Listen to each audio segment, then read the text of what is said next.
brand new game. I was trying to contain myself. Oh my. Go option one, not safe.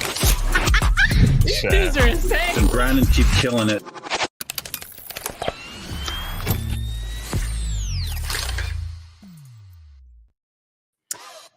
What's good, Creative Fam? Brandon Washington here, and welcome back to another episode of Uncensored. Yo, we just got back in town from NAB, which, if you don't know what that is the National Association of Broadcast. But really what it is it's like the camera store of all camera stores, where every brand you could possibly imagine has like massive setups. You can talk to every single accessory maker. We're talking tripods, grip gear, lights, cameras, microphones, lenses, cinema lenses, robots, you name it. It's all there. And yo, it was so much fun. And this year I was really excited because I got a chance to bring out my co-host and really good friend, Mr. Darrell P. First time at NAB. Yo, okay. It was incredible. What, like, tell the people, because there's a lot of people who haven't gone to NAB. What was it like for you? So check this out. If you love gear, and we know that you love gear in the chat, there is unlimited gear. Everybody shows up. Everybody. Anybody that's anybody shows up to bring their latest and great. Well, we'll have to talk about this because not everybody brought their latest and greatest. Some people, yeah, there's a couple disappointments. I'm not gonna lie to you. But they show up, they bring cameras, they bring grip, they bring accessories, they bring lights, and it is like a kid in a candy store. It really is. I asked you guys in the chat before we got started, what was the thing that you're most excited about? And right now, I see it coming in from Ghost. It says, Pixis, hands down. Now, look, we got to talk about the Pixis because I got a chance to get hands-on with it. I got a chance to play with it. And I got some thoughts that might not make people too happy.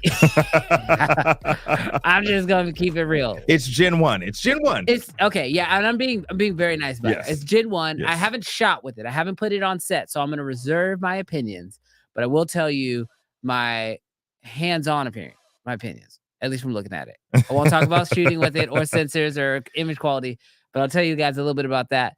Someone says, just ordered the Blackmagic Pixis 6K.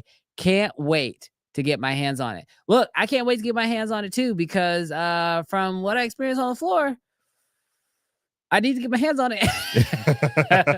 I definitely need to get my hands on it. Next one says, my first year hearing about NAB, just like my first year ever attending / volunteering at South by Southwest. Yeah, so if you don't know what NAB is, yo, it happens every single year. I have pretty much made it like my yearly routine. It's kind of like once a year I go to Vegas. Family knows about it. Darrell, you want to go back? Oh, absolutely. I literally was thinking, like, what did he have? Yes, absolutely. It's in Las Vegas, which is incredible. Right. So much fun.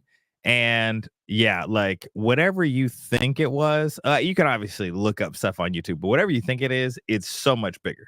Yeah, I feel like right now I know a lot of people are releasing their videos talking about their experience and their top pieces of gear and whatnot. And even we're doing this live stream on it.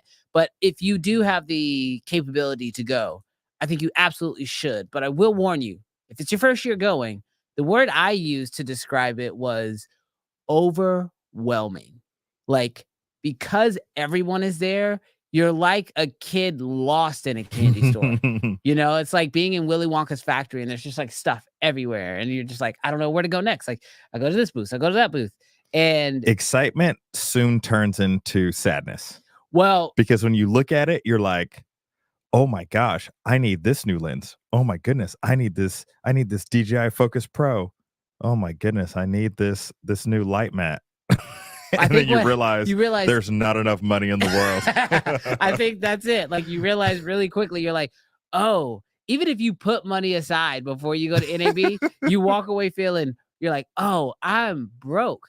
I can't afford half of this stuff. And there's about 10 things that you're like, I want. And that's $30,000. That's $40,000. Yeah.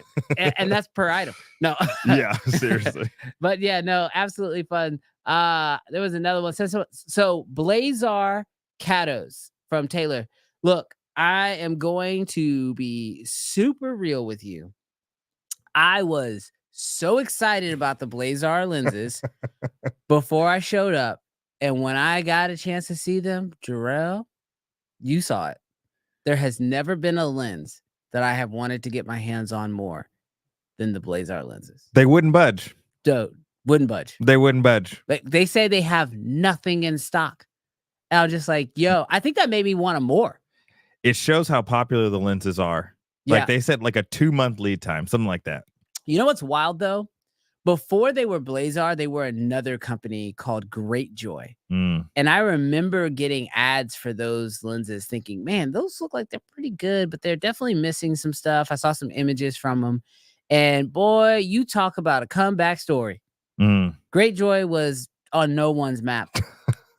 They did some branding. They changed it up, went Blazar, got some footage out there, reached out to homie Cam Mackey, and it's a whole new company. Seriously. Whole new company. They feel like the it product right of now, NAB. Yes. Right? Like in the lens space for sure. But not even like on a trendy thing. Yeah.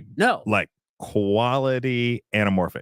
And you know what's crazy? And this is something that I did notice about NAB this year, is it feels like everything is starting to really become more and more affordable. Like now is sort of like the best time to be a creator because like I believe, and this is just my opinion, but I believe that like between, it's almost like the stars aligning, like between cinema cameras getting cheaper, we're looking at Blackmagic, and lenses like anamorphic and Do Lenses is the company that we saw. Do Lenses is another really affordable set of lenses. Those lenses are coming down, and cinema lenses are just easier to do because you don't have to worry about autofocus or any of those things. But then to somebody's point in the chat, we also have companies like DJI making LiDAR autofocusing a thing. It just feels like all these stars are starting to come together to make it to where like, it doesn't matter what camera you want, what lens you want, autofocus, no autofocus, manual focus. Like it just seems like the stars are aligning to where the perfect camera package now exists. And any problems or issues that you might think you might be running into with any of these systems, there's a solution out there for you. It wasn't that long ago that you remember a $60,000 red. Yes. Or to do full frame on Canon was $16,000. Right. And so while prices for some, they're still high. Yeah. Like $3,000, $4,000 is still a lot of money. It is. But in comparison to like 6-7 years ago, like, dang, we're in an exciting space when it comes to camera technology. Absolutely. Justin Porter is in the chat. He says the Deity DXTX, favorite, most exciting piece of gear. Look, of course it is for him. You know what's crazy? Yeah. Did we go to the Deity booth?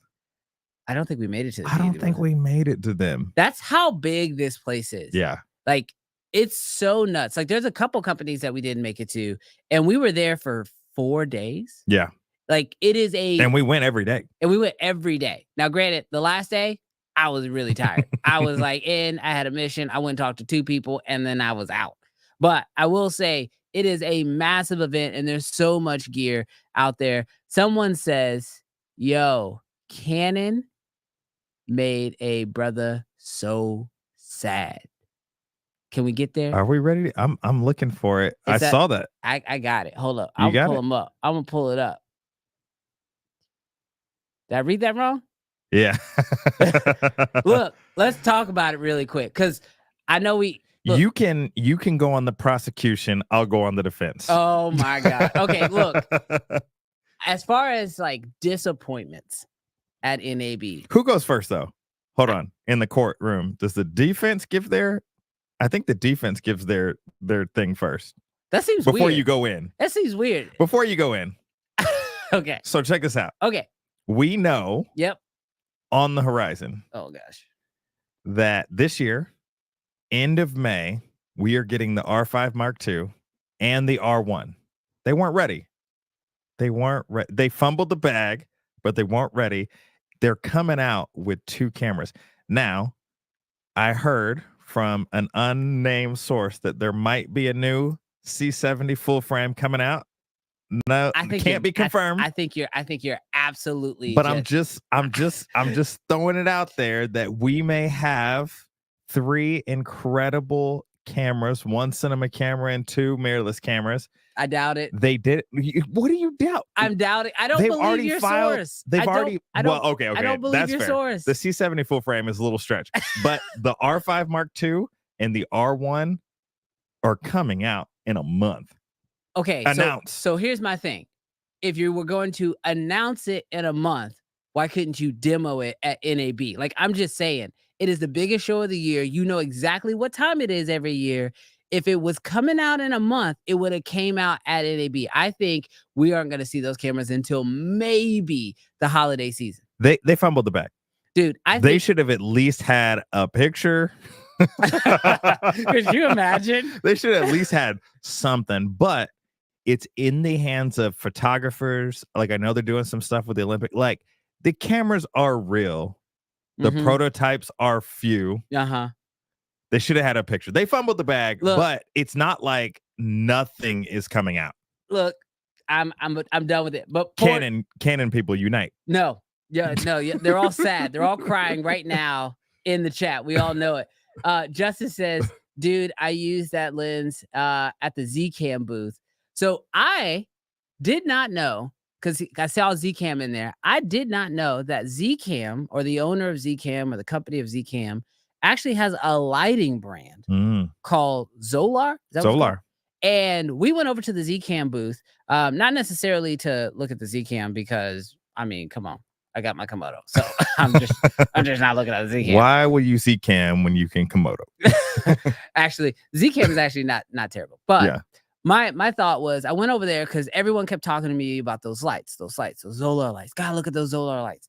And we went over there and we learned a lot. I also learned that I don't know a lot when it comes to measuring the quality of lights and the science behind how you measure the quality of lights. And so it's definitely sent me down a rabbit hole for some new information. But yeah, no, I'm absolutely, what do you say? Bro, Zcam is actually, let me stop. We already know. It's too early. It's too early. It's too early in the morning for that. Look, you ain't gonna lie to nobody on here. Look, no, but hey, this might be a hot take, but keep an eye out on Zolar. You know what? Keep an eye on, they're young. Not, I mean, they could have been around forever, but like, it feels like they're coming on the scene. Yeah. With an affordable, they say, highest quality. Yep. And they're rating it up against the Sun. That was a really interesting thing. Now, I will say, last year I went to the Zcam booth and Zolar was not a part of it. So that is something that was new to this year. That was really interesting. But hey, you know, it is what it is. Another one of the things I loved is, like, in the chat right now, we have Kevin. He says, hello, guys. I'll pull him up real quick. Got a chance to meet a lot of amazing people at NAB this year. And that is actually one of the things I love the most about NAB. When you talk about wins of NAB, has to be connections. I mean, we ran into so many of you guys at NAB, took photos, hung out, talked a little bit about, especially those of you guys who enjoy the show. Like, that to me was actually the most exciting thing, because it was like, we hang out on a weekly basis here talking about camera gear and talking about the news and everything else. But then to actually see you guys in person and talk to you a little bit was, in my opinion, that was the best part. Yeah, it was so cool to see how many people like came up. We handed out merch. Oh yeah. So as you can see, we're both rocking the new CFA flannel. It's not for sale. We were just giving it away. And then we also gave away, and still have a few left, some CFA hats, which is like the ones that I'm currently wearing right now. But yeah, gave out merch, played some games. Like, we took the show kind of on the road a little bit and played a couple games. So we'll have some content from that coming out in the future. But yeah, no, it was absolutely fun. Yeah, it was so cool running into people. And shout out to you, chat. People, like, I'm not a YouTuber. People who don't know me. But like, when people are like, hey, Jarrell, and I'm like, oh, that's wild. You guys love me. I love y'all. All right. You know what? You know what's the best moment of that? You know when I thought was the best moment of that, when I saw you light up the most, was when we got a chance to meet someone very special. Someone we've actually had here on the show. So as some I of don't know you, who he's talking about. oh, you're gonna know in just a second.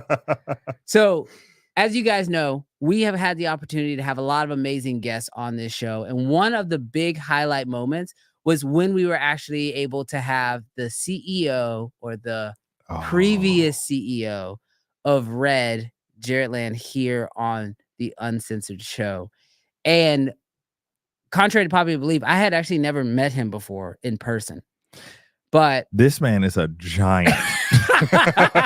dude, I was about to get to that. Dude, he is a giant. He is, bro. But it's like I imagine when you meet Shaq and you're like this. Dude, he is way taller than I expected, but so nice in person. I mean, obviously we've had conversations via email and messages and on live streams and whatnot, but dude, it just translated into the real world and it was so amazing. But there was a massive surprise in the room when we went to meet Jared. Was this that we also got a chance to meet the new CEO of Red. So it was almost like a pass. What? Are we restarting the Cam Mackey, Justin Porter LED wall? Oh, what is happening? You guys just took me way off the rails. Y'all need to stop doing this. So, you have a tramp stamp? I do not have a tramp stamp, but I do have. I'm almost fully blasted. Like this whole arm is tattooed. You can't tell. Whole leg is tattooed. Got a tattoo here, and I've got more on the way.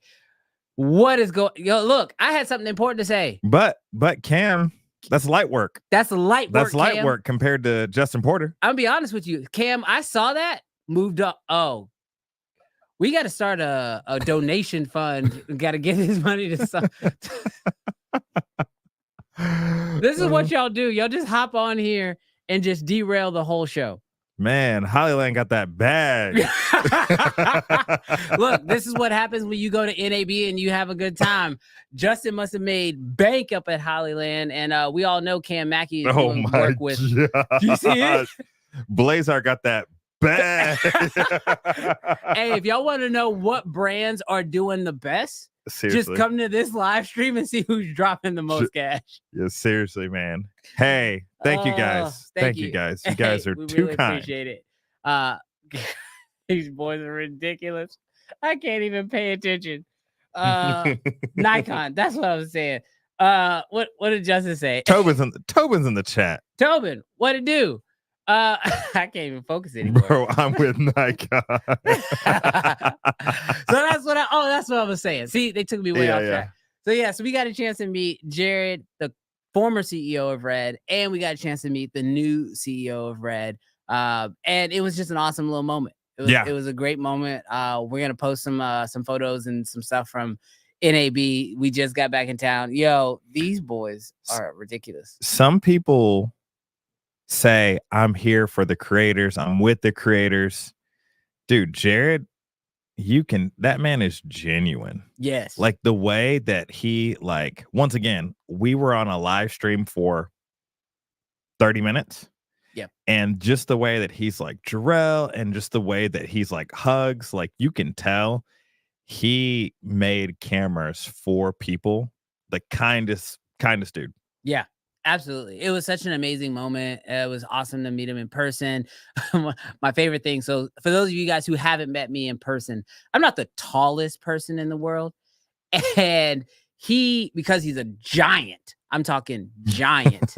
When he went to give me a hug, he like squatted down. And I was just like, that's so nice. Cause when I hug tall people, I feel so short, bro. I'm like, yo, I got to get above the belly button line. Don't put my face in your belly button. For real. Like, don't do that. And he's a giant. So mad respect to him. Yeah. Awesome experience. Actually, what was hilarious was got a chance to hang out with Justin Porter, got a chance to hang out with Cam Mackey and just see all the crazy stuff that they have going on. Like for me, that's really what I love most about NAB. Like, yeah, don't get me wrong. I'm there for some of the gear. Yeah. Yeah. And we're going to talk about some of that gear here in a second. Yeah. But like, I love meeting other creators and hanging out with my creator friends and taking this thing that we do online, taking it in person. But yeah, just overall, before we get into some of the negative, I want to say NAB as a whole was a positive. So cool. Well, let's not hold back from the people. Yep. Brandon, do you have 5 pieces of gear that you just thought blew you away or were just really great pieces of gear? 5 pieces that you thought were awesome. Oh man. 5. Ooh, that's gonna be tough. Let me see if I can come up with them. I think for one, I know for sure my mind immediately goes to the aperture mats. Mm, One of the things that blew me away was just how big they are. Dude, they are massive. mhm. And for me, I was just like, yo, I could absolutely see us using that in a production. But then I saw the 20 by 20 and I was like, yo, who's building that for every job? Like that's put that in a studio and let it sit. Seriously. You know what I mean? Mhm. But then we got a chance to go to They're a not even just heavy duty, bro. They are bright. oh, yes. We went to the not so secret aperture dinner That's what I was about to party, get to. and that 8x8 is blinding. Yeah. It is so much output, but then they showed off some like cool new technology about instead of just like using the and sort of just using normal lights, you could actually like take a video and run that through the system and then it'll use that video to replicate lights. So when you're doing things like cars, someone driving, instead of just like waving a light back and forth randomly, Mhm. you could go film outside of a car window and then upload that video and then it will take that information and apply it to the light. Dude, that's next level. Yeah, they call it environmental lighting, Environmental lighting. and because you can pixel map, which basically means it's not just like one LED that's either daylight or just tungsten. Right. You can literally take the colors of your environment, and if you have a little sky in there, the top of it's blue. If you have a little bit of road in there, it's gray, and then the grass and green. And so Aperture talks about it like changing, revolutionizing how we light. Yeah, and I think especially when it comes to things like virtual productions, it's going to absolutely change the game because for a long time you just needed more and more LED walls because you wanted to get some of that light spill back onto the subject, but now you can just use light mat, throw that up, have a video playing on it, the same video you can have playing on the background, and then literally have that same light replicated without having to have more LED lights. Product 2. Product number 2, actually, ironically, was one of those LED walls we saw. The what was it? I can't remember the name of the company. Aoto. Aoto, that's what it was. This LED wall had the cleanest wall I've ever seen. The subject was a foot away from the wall, and I couldn't see any LED diodes. Dude, the pixel pitch was sub 1 millimeter. Yeah. And it looked like a TV. Yeah. From any distance, it looked like, it's so hard to like explain this on a live stream and you're not able to see it in person. But on virtual production, this dude was playing the cello and it was fire. Dude, it was the first time I like was like, oh wait, whoa. Oh man, we could do anything now. But that wall was ridiculously expensive and no one's gonna be able to buy it, so it doesn't matter. Well, if Cam Mackey and Justin Porter keep giving. That's right. Hey guys, I want to say thank you so much for those super chats. You are actually donating to the Brandon Buys an LED Wall Fund. And so we really, really appreciate that. Thank you, if Cam. anybody else wants to match, you know. Tobin, we see you. Tobin, you're in the chat. We see you. We see you. We know you got that Black Magic hookup. Speaking of Black Magic, I won't talk Is this about product 3? I won't talk about the Pixis. But I will put the new 12K on the list. It does look like an amazing new camera for Blackmagic. And I like what they're doing with that camera, specifically that It's camera. huge. It is big. It's a massive camera, but it feels like Blackmagic has said, we're going to throw everything we can at this and we're not going to worry about the price. We're just going to make an amazing camera, which is something I feel like Blackmagic has needed to do for a while, because I feel like they try to live in that affordable price range, but it limits what they're doing with the camera. So sometimes it's nice to really, really push that camera or to push that brand. And even with the announcement of the 17K, which it definitely sounds like they're like, yo, we could do digital IMAX. Like, we can get there. Mhm. That definitely seems like a brand and a company that's really trying to push the envelope, which ironically, I ran into a random guy in the airport, and it was funny because we talked about Red, and we were like, yo, when Red was really, really pushing high We're never gonna finish the stream today. we're never gonna I don't even know what bag do you got, Kofi? for real, like, what is going on this stream? What bag does he have? Oh my god. I'm trying to think. Is it the Sony bag? That's got to be no, you is know what it that the is? Tiffin bag? You know what that is? Because we'll get, you know what? I'm going to jump off your top 5 list because what this is Kofi actually just sold his Komodo to buy the Pixis is what this is. Oh, okay. If y'all haven't checked out Kofi's newest video, he says he's going to sell his Komodo and pick up the Pixis. So that's what the bag is. He just gave us a little bit of that Komodo money. We might get this LED wall today. Yo. We're getting the LED wall, y'all. Hey, look, we're not gonna say that we're gonna get an LED wall, but if one day y'all just like hop on the stream and I'm on the beach, you're gonna with a little 32-inch behind us. Look, right now I am 0.0001% on my way to that LED you wall. were right. Kofi said Black Magic expensive to super chat. Is that all I gotta do? Yeah, man, I'm selling my C70. And then Black Magic just comes with a bag. It comes with a bag. Oh man, we're never gonna get through this. I'm sorry to anybody who was like, "Yo, I want to know 12K, 12K." Yeah, but yeah, no, absolutely looks like a phenomenal camera. I love what it's doing with Black Magic, pushing the envelope. But I've got a theory. I've got a weird theory, but I want to say it on this stream right now because I like it when I theorize, because then when it comes true, I can pull this clip back up and be like, I knew it. And if it doesn't, it doesn't, just dies. No one ever saw it. But I've got a theory. I feel like Black Magic is about to make a big move.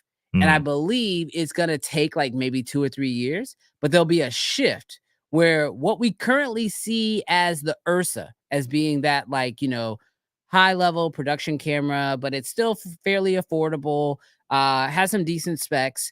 And now that we see this 12K model coming out where they're throwing the technicians at it, right? And then they're saying 17K coming soon, throwing the technicians at it. I think we're going to see the Ursa sort of slide up. And then we're going to see the Pixis sort of take its spot. And then we'll still have pockets. And the reason why I say that is when you look at the Pixis, it feels so first gen, but it's also not named Pocket. It's not named Ursa. Brand new category. And it needs a place to sit. And so I believe that this version of the Pixis is going to kind of be like the first Pocket 4K we ever got. Wasn't great. Micro Four Thirds, terrible battery life, fixed screen, so many little issues that needed to be fixed, but it was super affordable at like $12.99, I think it was, when it first came out. So I think we're going to see the Pixis sort of take that middle spot. The Ursa is going to continue to fly forward. And then hopefully, as we get like a Pixis Pro, we'll get something that has the swivel screen on the side, because right now we don't want it to compete with the Ursa. You know what I mean? So they're going to let the Ursa grow up, kind of be that 15,000, 20,000, 30,000, 17K version of itself. Yeah. And then we're going to see a Pixis that sits somewhere between 3,000 to 5,000, where the original Ursa used to sit. And that'll be the new everyday camera. And then they'll still have their sub, you know, $3,000 to $5,000 cameras sitting in the pocket line. So making that prediction right now on the show. Hot take. You know what's so crazy? And I might be stealing just a little bit of your thunder, but my not issue with Black Magic, but the one thing that I always felt like was holding Black Magic back a little bit was autofocus. And I was thinking, man, if they could just put autofocus in this, and now they might not need to. Number four. We are now jumping into the DJI LiDAR autofocus system. Now, there's a lot of stuff that came out with this, but what DJI is doing to bring autofocus to cinema lenses, in my opinion, is the best new category product they have introduced since the original Ronin came out probably about 10 years ago. And I know that I'm also saying that's big. I'm also saying that's not I'm taking drones out of that. Because for me, I believe that this product is going to put cinema into the hands of more people. When I say that, I mean cinema cameras. I mean, like for you, I know you're a huge proponent of photography lenses because you want that autofocus. You don't like cinema lenses, but now I like them. I bet you like them now. I like them.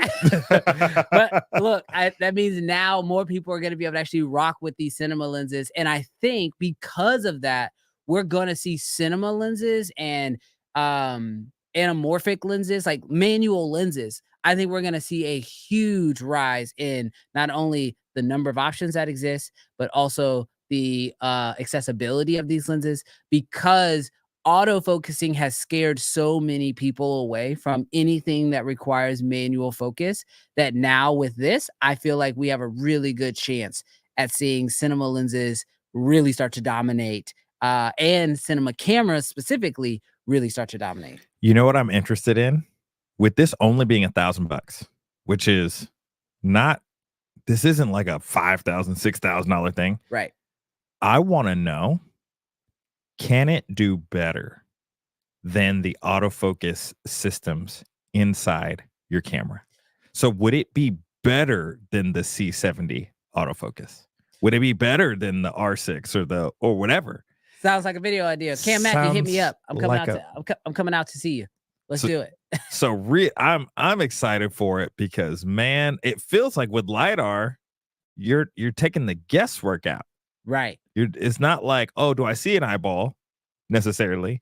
It's like, how far is that eyeball from me? So I'm excited. Well, it looks like Cam Mackey agrees. He says the Focus Pro instantly became his most used piece of gear. And that's big. But Cam Mackey is someone who we know is jumping from the Rangers to the Blazars. Like, he loves his cinema lenses. And so I think that we're going to see this happen across the board. I think you're going to see way more cinema lenses getting bought up. I think you're going to see more companies releasing more cinema lenses, because when you are a small run and gun one-man band and you just can't have a first AC there to pull focus for you, because a first AC is a lot. You know, it's not only like a motorized focus system, but then it's also wireless transmission and an extra monitor, and then a very skilled individual who doesn't ruin your shot. Take it again. It's like, let's do one more for safety. Yeah, that shot was 100% out of focus. Let's do another one. Exactly. I think that's going to be really interesting. So I wonder what it's going to do on the big scale. I don't think it's going to like change too much in Hollywood, because they're pretty slow to adopt things like this. But I do love that the technology is out there, and we are starting to see that it's going to continue to grow. So that'll be fun. All righty. Number 5. Oh, man. And honestly, you still have a lot left. You still have a lot left that you can. What are you thinking? Oh man, we can go down the rabbit hole of lenses. We can go down. Oh, we could go down the rabbit hole of software. I mean, there's so many things that we could do. Okay, I'm gonna put this one on the list specifically for you, and it's only because I know you're gonna love it, and it's because I'm excited about it. I think it's gonna shift the landscape, but I'm equally as nervous about it. I'm incredibly nervous about it. And that is the fact that Adobe just announced their new generative fill inside of Premiere Pro. It looked, if y'all haven't seen the announcement, don't look at it now. But if you haven't seen the announcement, that is some, that wizardry? Is wizardry? That's some sorcery. That's some sorcery, bro. Look, I don't believe in magic, but it's close. You know what I mean? This could convert me. So I remember, it hasn't been a year, maybe like 6-7 months, when Adobe had their little thing. Not little thing, when they had their like conference. Adobe Max, yep. And they were talking about it, and it felt like, man, this is the future, and it's kind of far away.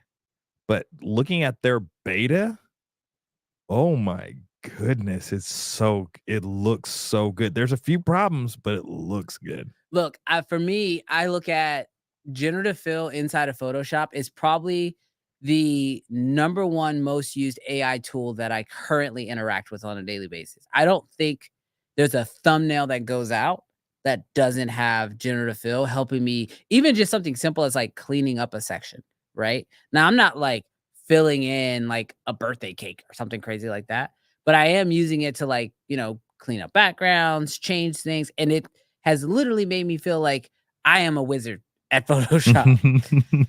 If this comes to Premiere and it is as good as Photoshop is now, which Photoshop is only going to continue to get better. Yes. But if this gets as good as Photoshop now, dude, like the sky is the limit. Like I know that Adobe is, showing off. If you guys haven't seen the video or whatever, they show off things like you have a briefcase, you open it up, and you didn't have enough prop money to get enough actual diamonds. So you select the section and you say filled with diamonds, and it fills the shot. And again, we're talking about video. So we're talking about it is artificially changing the video you already captured. Frame by frame. Frame by frame. If that gets as good as Photoshop now, because I would see myself using it more so for cleaning up stuff. I can't tell you how many times I'm taking out logos, taking out a logo, get rid of a sign, absolutely change the size of a bit. Like, I mean, your extending your clips. So that's where, for me, where my brain immediately goes is, oh, you could shoot everything horizontal, scale it up a little bit, and then just generatively fill top and bottom for video. Because I've had to try to do that before, and I basically have to like have a locked off shot that's horizontal, take it into Photoshop, pull a still, bring it. It's such a nightmare. But now that you can do that directly coming soon, you'll be able to do that in Premiere. Absolutely blows my mind. Yeah, they say 2024. The beta will drop sometime, but it's wild. I think it's gonna change VFX. I think it's gonna change. In them putting this in the hands of the everyday man and woman. Talking to you, Brittany. Switch. Oh, Brittany, no, she's on lit. Premiere. Brittany was on lit. Premiere. Look, Cam says, y'all still using Premiere Pro? Look, I think you're going to have a lot of people. Look, yes, sir. Yes, sir. Yes, sir. Like, I'm not, but he is, and Brittany is. And now after this, I was like, ooh, do I go all in on DaVinci? Because I'm halfway through. Ooh. Hot take. DaVinci Resolve looked like they were the clear front runner. I don't know now. I don't know. I feel like might need a bag to say otherwise.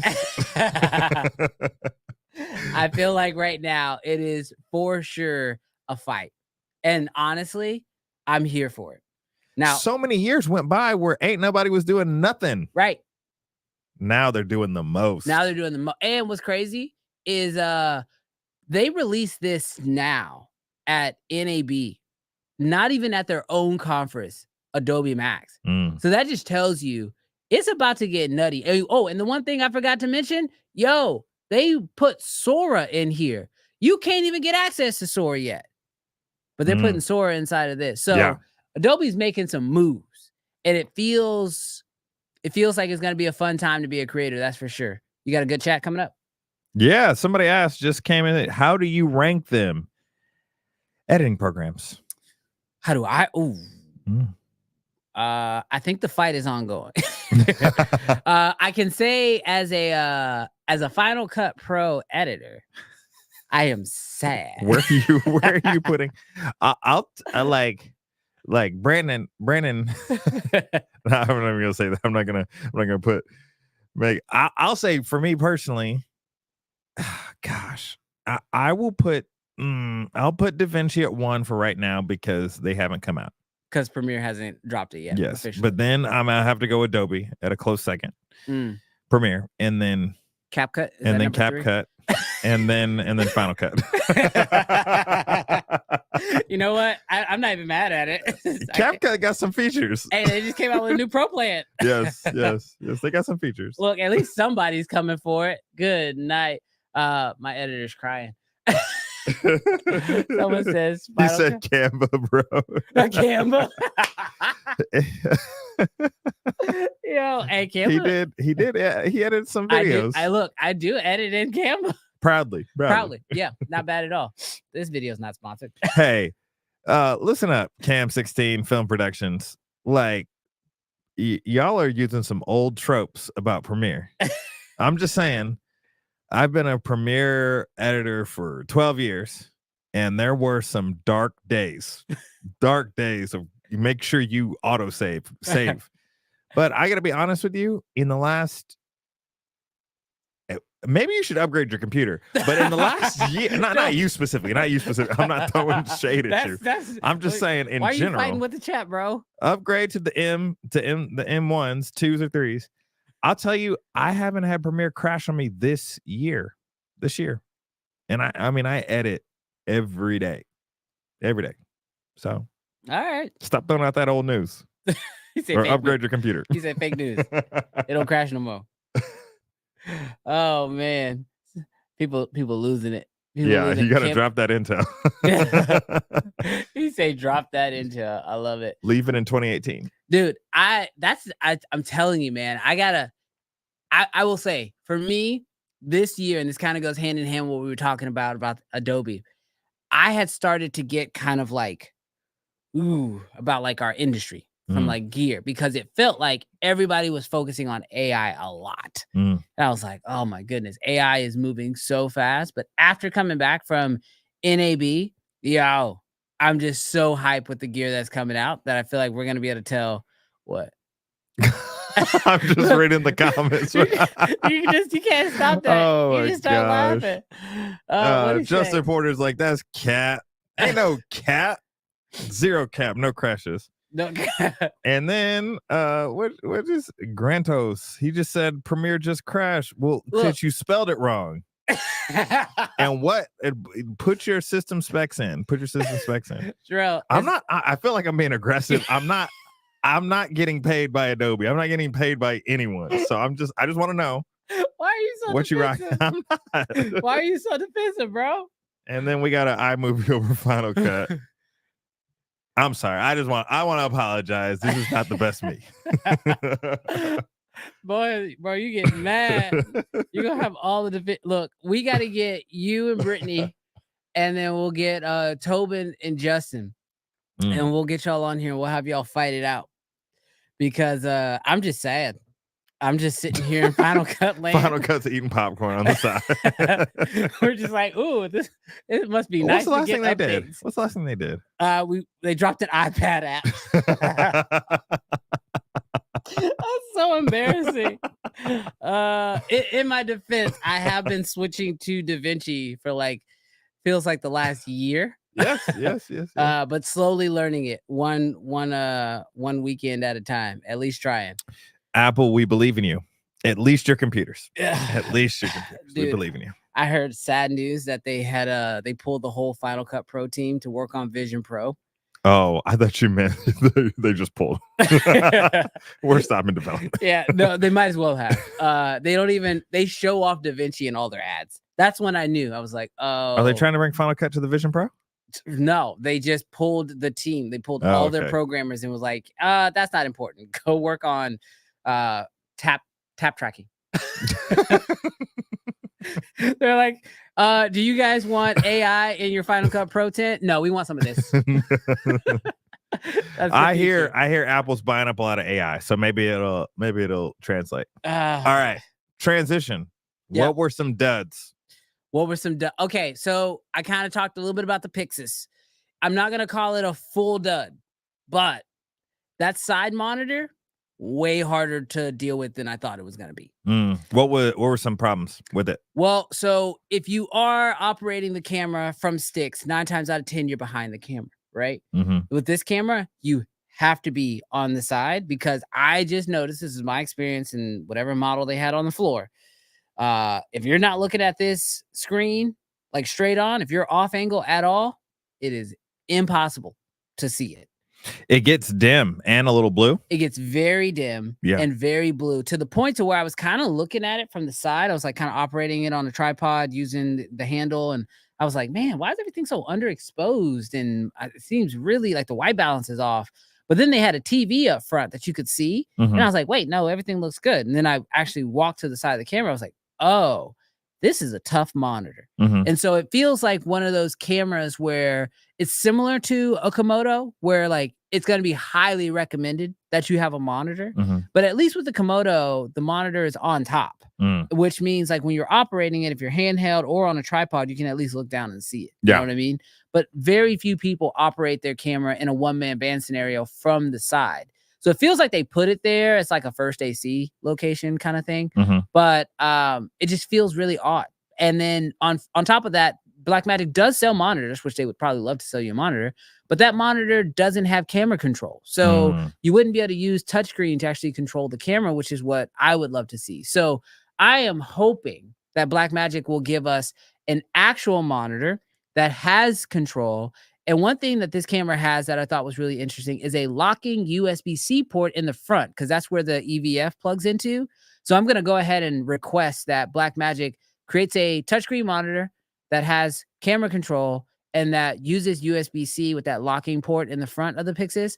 So that way it can send video and data, and I only have to use one port, and then I can save my SDI port in the back to be able to do transmission out if I needed to do that. So even though the screen leaves something to be desired, do you feel like it's a deal breaker? At $3,000, no. Because I feel like at $3,000, you could easily buy a monitor and attach it to it. But it's not what I wish. I just feel like we know this is going to get better. It's going to have to get better. Absolutely. Gen 1 product, they're going to hear so much. They've been listening to people. Yeah. How long have people been asking for a box camera? Since I was still shooting it. And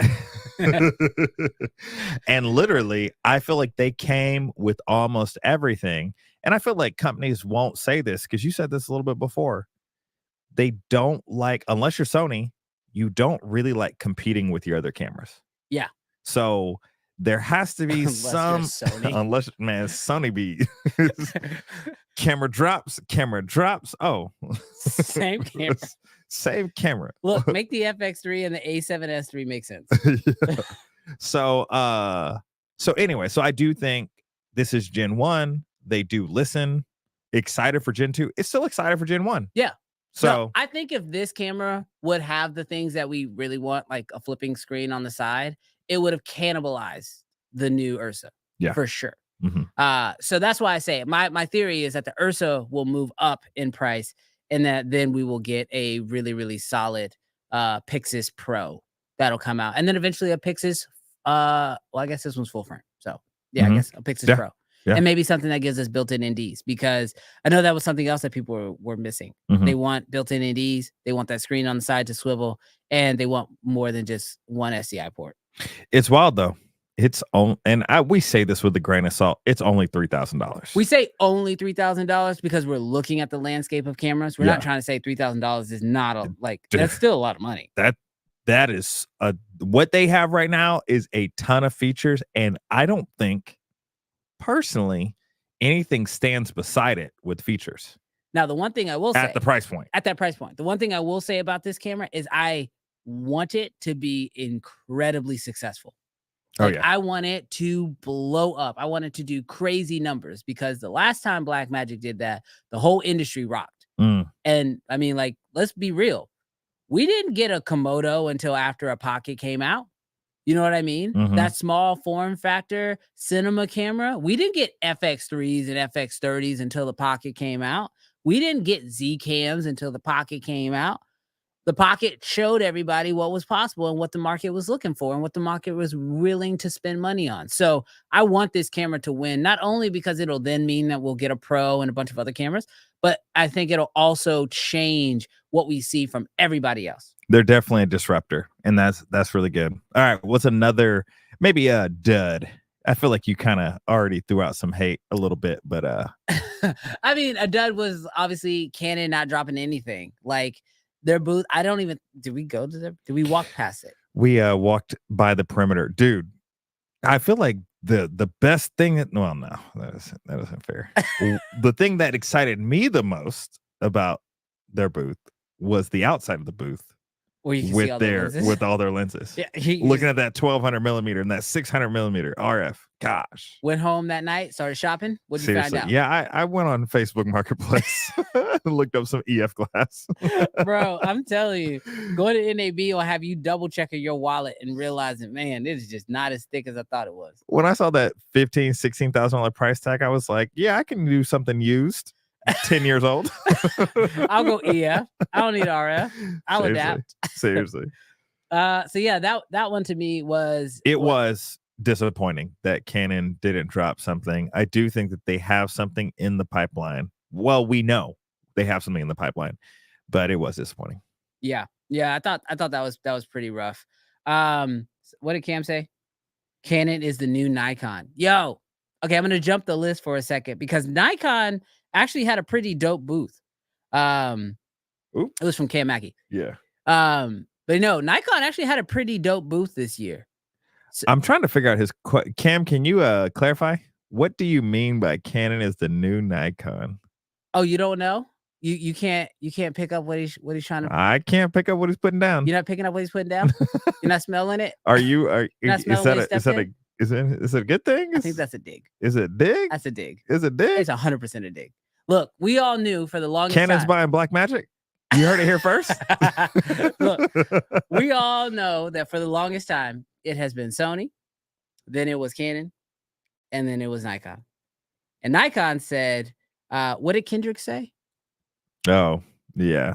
There ain't no big three. There ain't no big three. It's just big me. It's just big me, right? So Nikon said that when they bought Red. So that just pushed Canon down to the bottom, bro. Well, hey, let's talk about market share.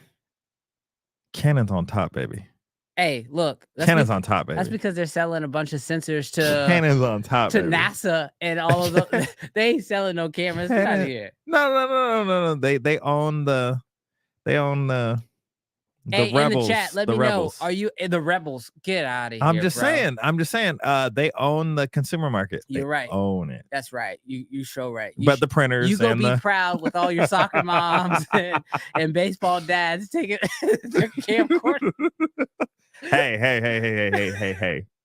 Y'all got that light pockets. We got them deep pockets. Canon, hit me up. Oh man, you're a trip. But no, I think so as far as like duds, I mean, realistically, the floor was pretty amazing. Gosh, all this hate, bro. Best Buy. Gosh, man. Sony, they don't pay you just to rep Sony, man. They pay you to bleed orange. Oh my gosh, man. Now look, Canon maybe all them deep pockets you talking about. Canon buys Black Magic. What you think? Oh man. Yeah. I feel like there could be so many cool things. What does Canon need to do right now? Canon needs to stop caring about the C300 Mark III and the C500 Mark II. Stop it. Stop it. Give us the C70 full frame. Give us a C90. Give us 8K, give us 6K. I don't even care about 6K and 8K, but like stop trying to stop crippling your let's say prosumer cameras because you're trying to protect your cinema line. The C70 for Canon has probably been their most popular, just like the Komodo, one of the most popular cinema cameras that they've sold. Stop protecting Wait, what'd you say? You said stop? Because that's what Cam said. He says Canon just needs to stop. No. Just stop protecting that. But Hollywood's still going to be Hollywood. They're going to buy their C700s. Who has a C700? They're still going to buy that. But let the common man, okay, help us out. Help out the common man, Canon. Oh man. Look, maybe some people are agreeing with you. So let's see. Look, super agree. Or maybe they agree with Cam. I don't know who they agree with. They agree with me. You think so? Yeah, because I got the mic. Oh, man. All right, you got any more duds? So Canon was a dud. The new Pixel screen might be a dud. Yeah. I mean, really, I think those were the only major duds. Can you remember any other ones? Anything else I didn't really care for? Oh, there's a lot of people that showed up that didn't have any release dates or prices. Oh, and that was a little disappointing. That was right. Okay, so I know they were on my list of like things I was excited about, but like I love you, Aperture, but to release a new Dude, he just threw the gauntlet at you. They agree with me. Hey, for $100, I agree with you too. How easily he has been bought. I agree. Opinions are bought so quickly here on the show.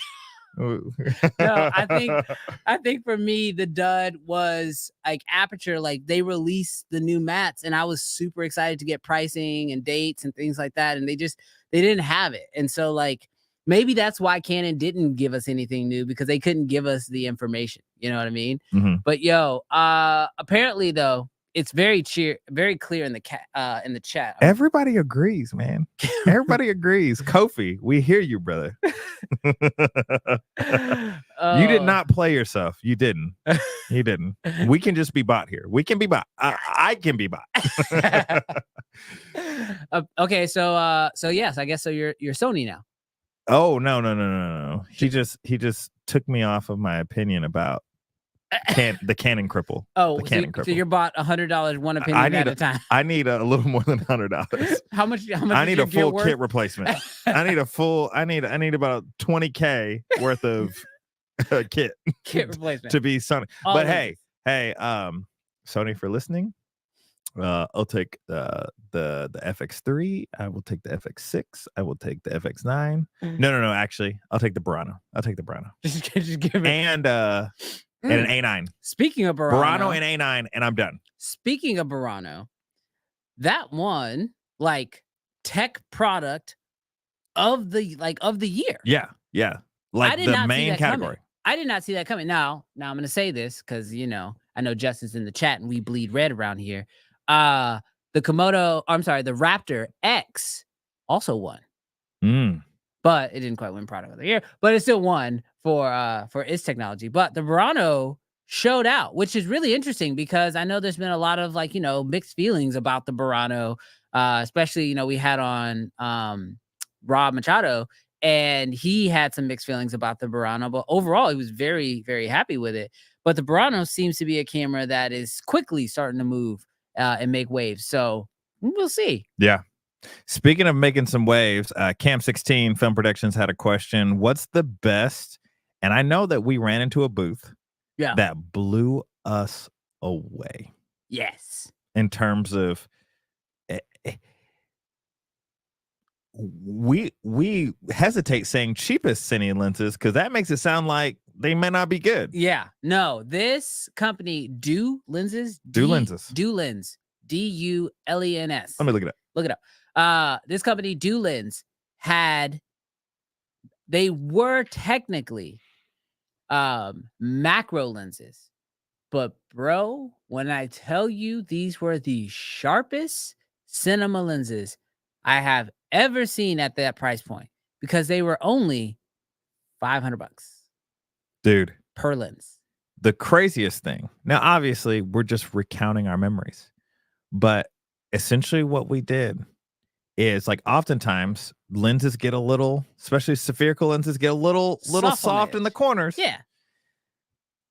Brandon, like literally with this macro lens, and they sell like normal cinema lenses too, but with these macro lenses, he put another lens in the corner or something in the foreground and focused on it. And you were what, maybe 6 inches away? Maybe. I think less.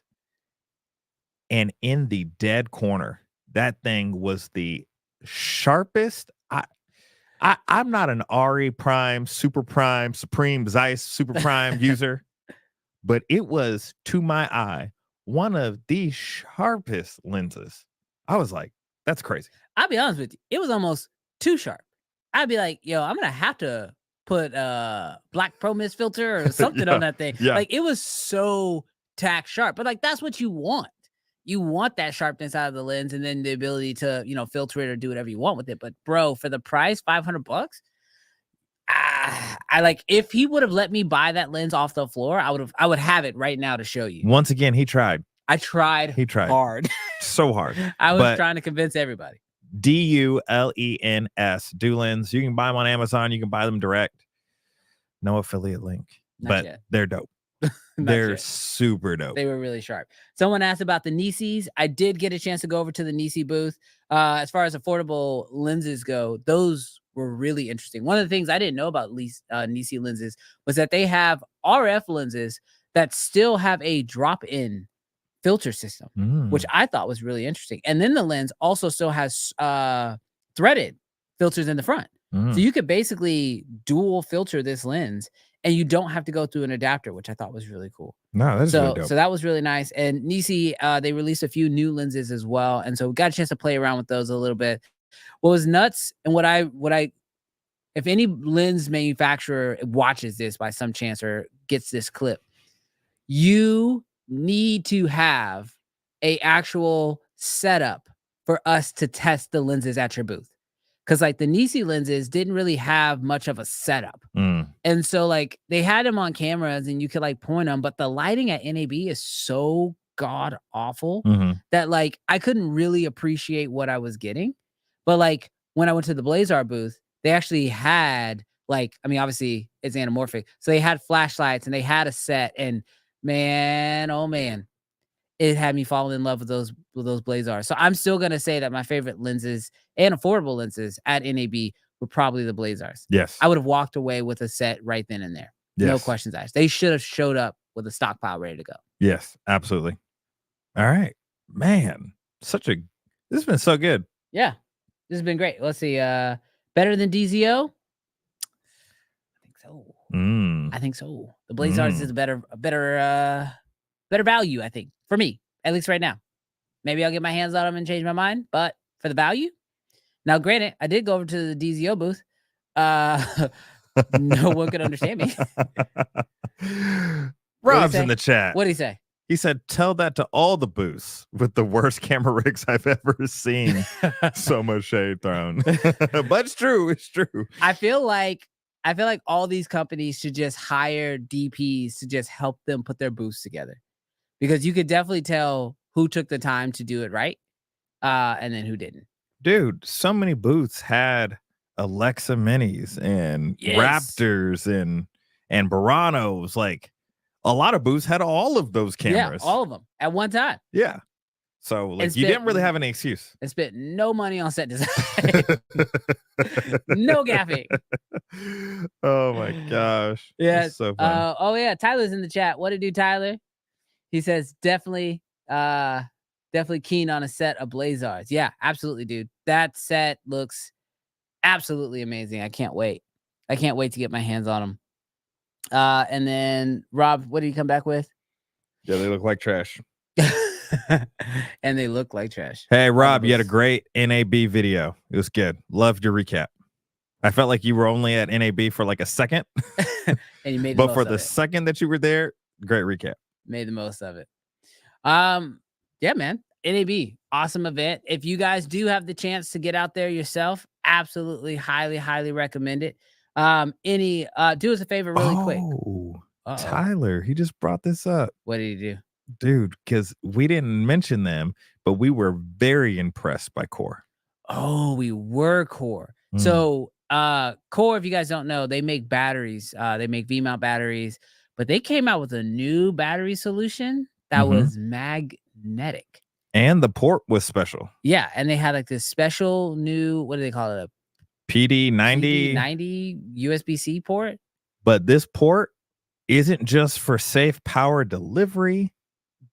I think they have plans to like change the industry. Yes, like they said, like you could actually send out a video feed through this port. So one USB-C. Yes. To power, to send video. Kind of sounds like Ethernet, powered Ethernet. It sounds like the one port to rule them all.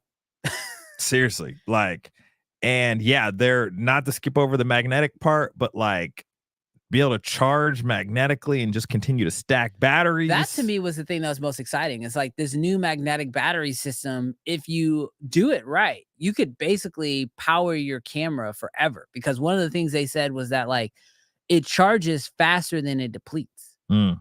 So like the battery on a Komodo, for example, it would last about an hour and a half, but it only takes an hour to charge the battery.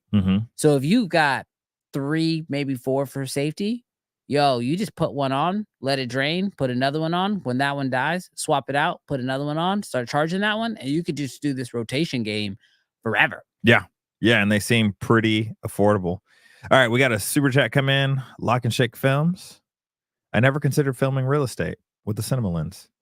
Is that something to consider, or that may be too much? Secret hot take. I do it all the time. Does it all the time. I do it all the time. I love it. I actually find that it's sharper and it's easier to pull focus. And I actually like shooting real estate in manual focus over autofocus. It's weird, but I find that it works out great. You know when you realize that you should have put it in manual? When it does this? When you get into the editing and you're like, that take is trash. Yeah, I love it when your camera hunts in the middle of a shot. Yeah. Gotta love it. So yeah, no, I switched to manual focus. But yeah, cinema lenses. And I think this is the big takeaway is that cinema lenses are going to get cheaper faster than photography lenses are. Yeah. Because photography lenses have to have autofocus. Well, it feels like they're going up in tech. Like ain't nobody asking for no stinking like that little ring, that manual ring, that ring on Canon's lenses to change the aperture. I mean, some people, if you're a new shooter, maybe you want that.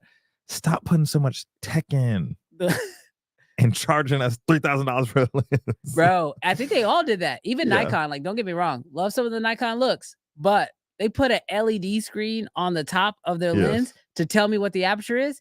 It's on the back of the camera. It's like, I'm good. I'm not looking down at the lens like this to figure out the aperture. How can we charge them more money? I think they're just trying to make the lenses really cool. And I'm like, yo, I appreciate it. But just make the lenses quality better and don't throw all that extra tech in so it's cheaper. Now, do you have a cinema lens recommendation for Lock and Shake Films? I mean, realistically, when it comes to, there's a lot of them. You just need to get something that's sharp. The one thing about some cinema lenses is that there's like, in my opinion, there's like two types. Like you have those that are like try to have a lot of character. And then you have those that are like more clinical. So I would just say for real estate, just go with the more clinical ones. And then get something wide. Same rules apply to photography lenses. I was eavesdropping on a conversation from Blazar, and they were like, shoot your commercial projects, your corporate projects with Blazars. And I was like, what did she say? She was like, oh, just tell them it's an effect that you're putting on on the deal.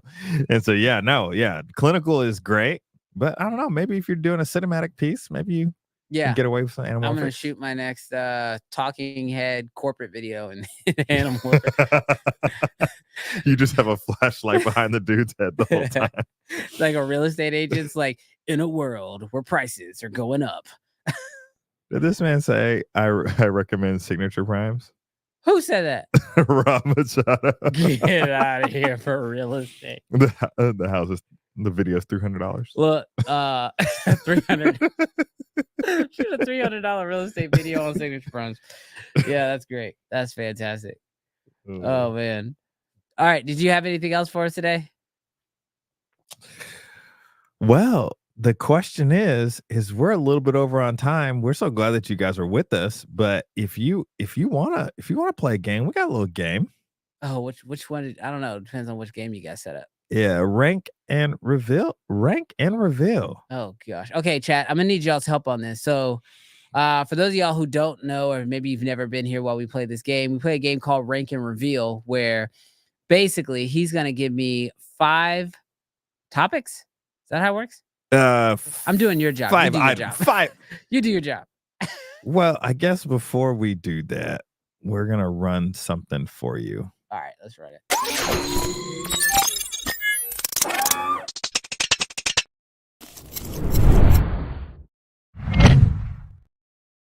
Yo, that's the new one. Travis is fire, bro. Travis, you killed that. Travis is fire. All right, so this is how rank and reveal works. Wait, gotta get Rob's comment off. Oh my gosh, Signature Primes. Someone says, what's your opinion on the 7 Artisan Cine lenses? They're great, they're cheap, they're heavy, but solid build. I own them. I have the 50. I have the 50 mil in the case. Great lens. All right, rank and reveal. This is a game we want you guys to play in the chat. I'm going to give you guys 5 different products, and what you're going to do is you're going to rank them without knowing what's coming next. And so I'm gonna say cat, and you're gonna be like, I rank that a 5, 5 being the lowest. And then I might say dog, and you may say 1 because dogs are the best. They are the best. All right, and then we'll just go from there, and we'll see if at the end you still like your list. You know what's funny about what you just said? What's that? Travis has a cat, and you put his animal at a 5. He also has snakes. Yeah. And I would put that below the 5. That would be a Just thing. personal. We're gonna stretch the list out for that one. All righty. So chat, what we need you to do, I'm gonna give you guys the product. Yep. And then you need to put the number by it too. Got it. And you're not gonna know what's gonna come next. Let's run it. All right, you ready? Yep. Sony Burano.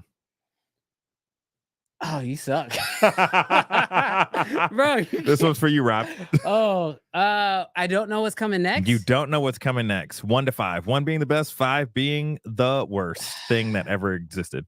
Okay, and is this like the stuff I saw at NAB? What's the category? This is all NAB cameras. All cameras. Okay, all cameras. All right, I'm putting the Sony Burano at 2. Wow, hot takes. Oh my gosh. 5, 5, 2, 3. What?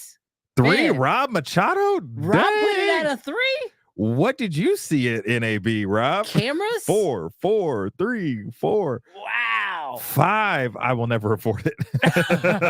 Oh, wait. Is the question like just like what I'm gonna buy? No. Oh, just overall. Best Camera out of the cameras. Yeah. No, I'll put we're it not at 2. changing. Okay. We're not changing. Okay. Alrighty. Solid 2. Black Magic Design Ursa Cine 12K. I feel like you're gonna like trick me at the end. 3? 3. So Burano 2. Yep. 12K 3. What y'all got? A 1. Some people saying 1. Wow. Rob says one. a 1. Yo. Hot take. Oh my gosh. I am not in touch with the audience. They are on that Kool-Aid, bro. Yo. They on that black magic Kool-Aid. They don't look. Let's run it. What's Alrighty. next? Red Raptor VX. Oh, number 1. Number 1. I'm biased. Number 1 bias. Alrighty. GFX 100 Mark II. Is that the Fuji? Yeah, 4 and 5. Yes. Oh, 5. Oh my gosh. You were at the booth. That was fire, bro. That camera was fire. Was fire. Don't it get was me fire, wrong. but it's a 5. It's a 5. I'm never gonna shoot medium format. I mean, not gonna say never, but medium format's so unique, and I'm just way overkill for video. So Well, AB makes films. Like he's with you. He's rocking with you. yeah, put that at 5. And what is this? Number 4. Prestige marketing. All right. Number 4. Then number 4, the Black Magic Design Pixis 6K. I'm not mad at my list. Yes. I think I like my list. 1 Raptor, 2 Burano, 3 12K, 4 Pixis. Yep. 5 GFX. And technically speaking, that's pretty good. I think if you would have told me all of those, I would have probably still put them in that same order. All right. All right, let's do another one. So you wouldn't change it at all? No, I don't think so. Wow. Okay. Let's do camera support, control, and accessories. Oh, okay. All right. So got to say number 1 for DJI. Got it. All righty. All righty. Small rig. Caleb Pike V8 212 mini battery. V-mount battery. Oh man, don't make me do that. That's a homie. He is a homie. Yeah.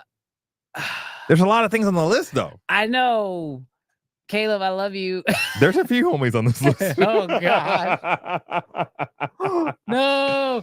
Hot take. What are you doing? I feel like I'm ranking my friends. Oh my! You're not ranking your friends. You're ranking your friends' stuff. Oh man, Kofi put him at a 5. Get out of here, bro. Wow, Rob Machado 4. Rob just knows there's something coming. Yeah. He just knows. I mean, it's a battery. Don't get me wrong. I'm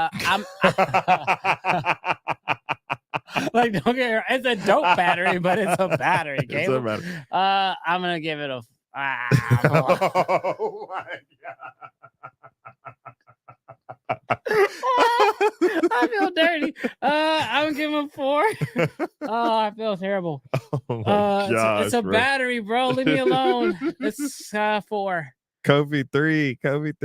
Kevin's a 5. Ron's a 4. God, that feels awful. 4. It's you don't know what's coming next. I don't. You don't know what's coming next. Alrighty. Another homie. Are you crying? Potato Jet. Yeah, a little bit. Potato Jet's hydraulic carbon fiber tripod. Oh, that is a homie. Jeez. So it's Small weird. rigs all over this list. The man. one I saw, Oh my god. they broke it.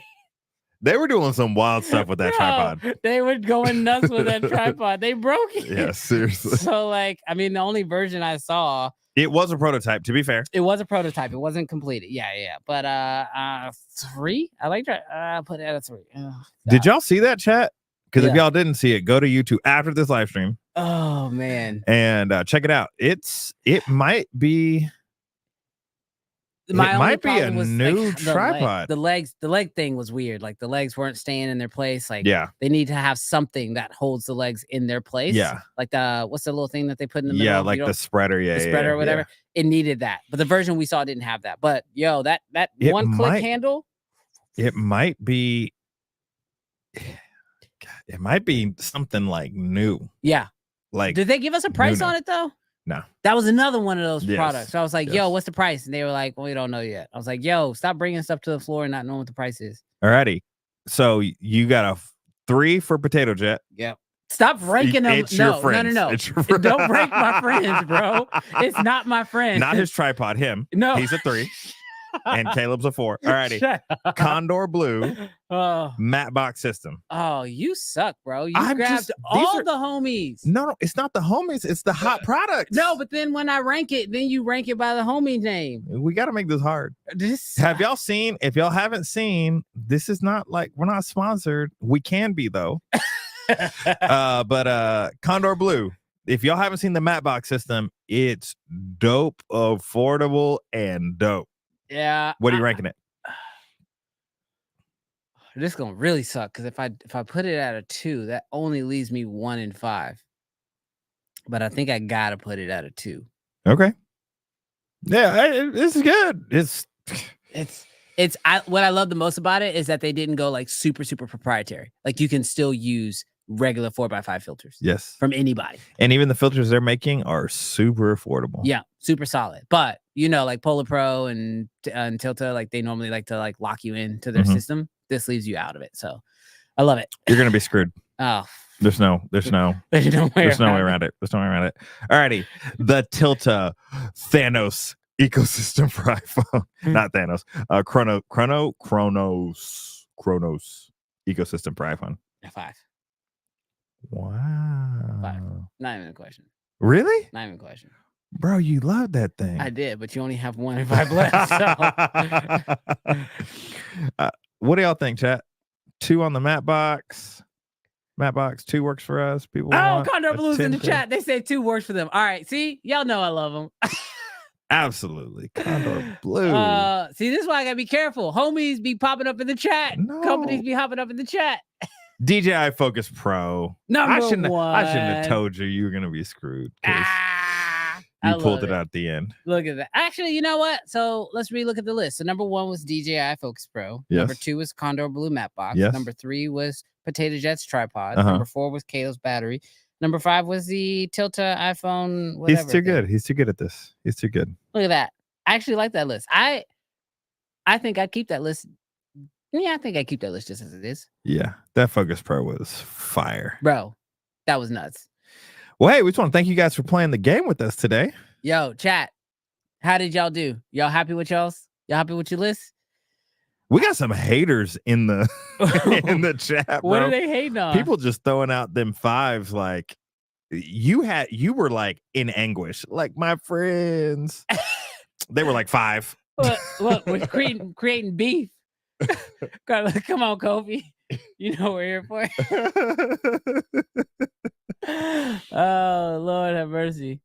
No, that had us dying. No, I think honestly, I think it was great. I think we did good on the ranking, and overall, I think NAB was a great show this year. Honestly, probably by far one of my favorite years I've ever gone. So much to take in.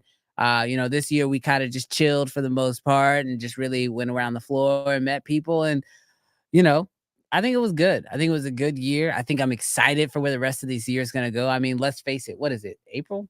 What is it? What month is it? March, April? Is it Sure. April? Is it April? It's April. Okay.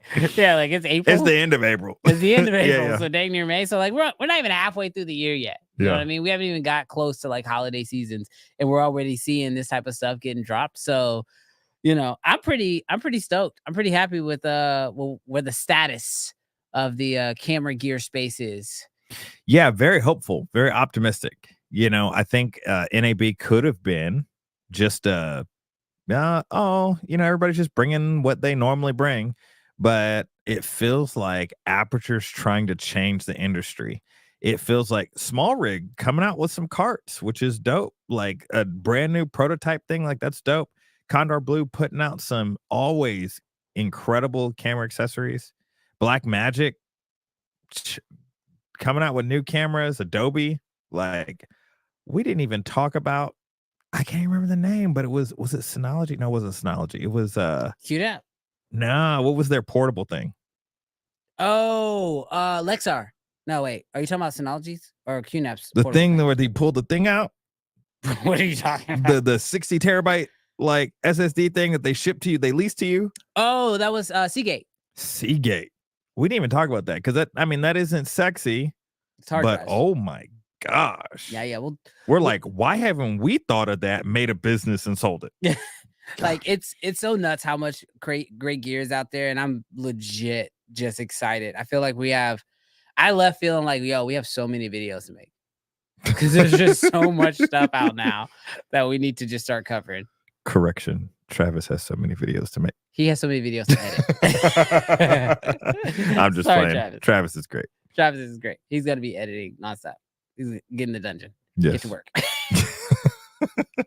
Oh my gosh. But yo, thank you guys so much for tuning in to this week's episode of Uncensored. Do us a huge favor, hit that like button so that way anybody else who's on the YouTubes this week can get hit with this video in the algorithm, because I think we had a good time. I think we had fun, and I want other people to be able to enjoy that. So definitely be sure to check that out. Also, if you happen to be watching this on the replay, you should definitely check out the links in the description, so that way, because we'll have a lot of this stuff linked up there as well.